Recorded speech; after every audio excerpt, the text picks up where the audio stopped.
ഭയങ്കര മാറിയിട്ട് from the right of control എന്ന് പറയുന്നത് അത് ഈ ഇറങ്ങുന്ന സിനിമകൾ കുറച്ചുകൂടി റെസ്പോൺസിബിൾ ആക്കുന്നുണ്ട് അഭിനയിക്കുന്ന സിനിമ ആരും വിളിക്കുന്നില്ല അതിപ്പോ അതാണ് ഒരിടത്ത് പറഞ്ഞുകൊണ്ടിരുന്നത്.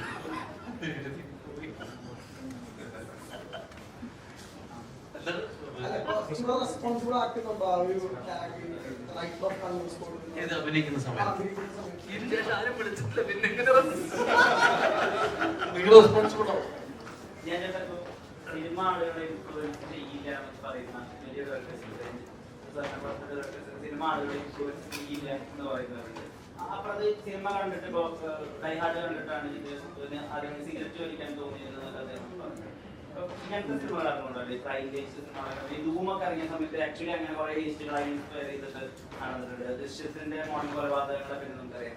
ഇങ്ങനത്തെ ടൈം സിനിമകൾ ചെയ്യുമ്പോൾ ഇതിന് ഈ റിയാലിറ്റി സാധ്യത ഉണ്ടാവുമോ ആളുകളെ ഇൻഫ്ലുവൻസ് ചെയ്യോ അങ്ങനെ ചിന്തിച്ചിട്ടുണ്ടോ? ഈ സിനിമ പൊതുവിൽ ഞാൻ അങ്ങനെ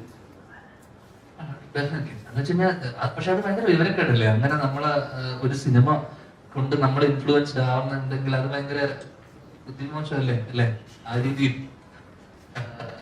നേരത്തെ പറഞ്ഞ ദൃശ്യത്തിന്റെ ആയിക്കോട്ടെ, അല്ലെങ്കിൽ സ്മോക്ക് ചെയ്യുന്ന ആയിക്കോട്ടെ, അല്ലെങ്കിൽ ഞാൻ ഇതേപോലെ സിനിമയില് ഞാൻ അച്ഛൻ കണ്ടിട്ട് സിഗരറ്റ് വലിക്കുന്ന കണ്ടിട്ട് ഫാനായിട്ട് സിഗരറ്റ് വലിച്ച തുടങ്ങിയാണ്. അതേ ഏട്ടൻ അച്ഛൻ വലിക്കുന്ന കണ്ടിട്ട് ഒരിക്കലും ജീവിതത്തിൽ വലിക്കരുത് എന്ന് ഏട്ടൻ രണ്ട് പെർസ്പെക്റ്റീവാണ്.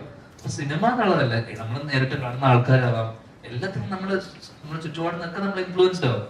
സിനിമ ആ രീതിയിൽ നമ്മുടെ പാർട്ട് ഓഫ് ലൈഫാണ്. നമ്മള് കാണുന്നതും അല്ലെങ്കിൽ നമ്മുടെ ഡേ ടു ഡേ നമ്മള് എല്ലാ ആഴ്ചകളിലും അല്ലെങ്കിൽ നമ്മുടെ ഏറ്റവും കൂടുതൽ നമ്മള് ഫസ്റ്റ് ഫസ്റ്റാണ് സിനിമ. ആ രീതിയിൽ സിനിമ ഇപ്പൊ തമിഴ്നാട്ടിലൊക്കെ നോക്കുമ്പോൾ അവരുടെ ജീവിതത്തിന്റെ ഭാഗമാണ്. അപ്പൊ അവിടെ ഡെഫിനറ്റ്ലി ആൾക്കാര് സിനിമ ഒരു പരിധി കൂടുതൽ ഇൻഫ്ലുവൻസ് ചെയ്യുന്നുണ്ട്. പക്ഷെ എത്രത്തോളം നമ്മൾ ഇൻഫ്ലുവൻസ്ഡ് ആവണോ വേണ്ടിയോ എന്നുള്ളത് നമ്മുടെ ചോയ്സ് പോലിരിക്കും.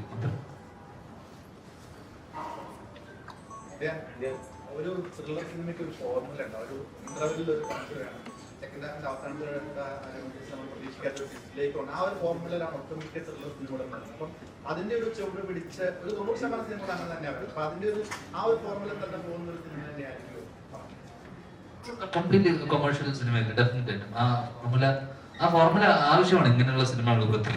അപ്പൊ ആ രീതിയിൽ ആ ഫോർമുല തന്നെ കീപ്പ് ചെയ്ത് പോകുന്ന ഒരു കറക്റ്റ്. കാരണം അല്ലെങ്കിൽ നമുക്ക് ഇന്റർവെൽ ഇംഗ്ലീഷ് പടങ്ങൾക്ക് സാധാരണ ഇന്റർവെൽ എന്ന് പറഞ്ഞൊരു പരിപാടി ഇല്ല.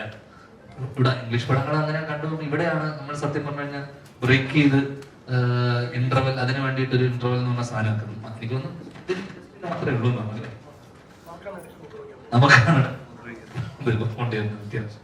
പുറത്തുള്ള സിനിമകൾക്ക് അവരെ ചെയ്ത് വെച്ച് കഴിഞ്ഞാൽ ഒരു പോയിന്റ് എത്തുന്ന സമയത്ത് ഇവിടെ പെട്ടെന്നൊരു കട്ട് ചെയ്തിട്ട് അവിടെ ഇന്റർവെൽ എന്ന് ഇറക്കി വിടുന്ന പരിപാടി.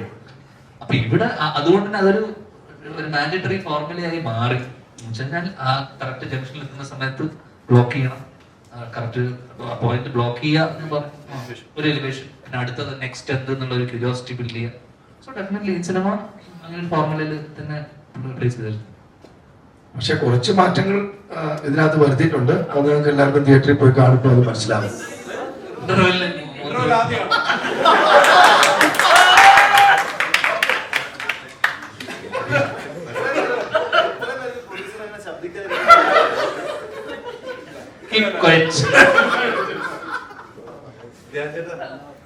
ഇപ്പൊ ഒരു വർഷം ഏറ്റവും കൂടുതൽ സിനിമ ചെയ്യുന്ന താരങ്ങൾ നായക നടന്മാരിൽ ഇപ്പം ധ്യാനേട്ടനാണ് ഏറ്റവും മുന്നിൽ നിൽക്കുന്നത്. അപ്പൊ ആ ഒരു പട്ടമുണ്ടല്ലോ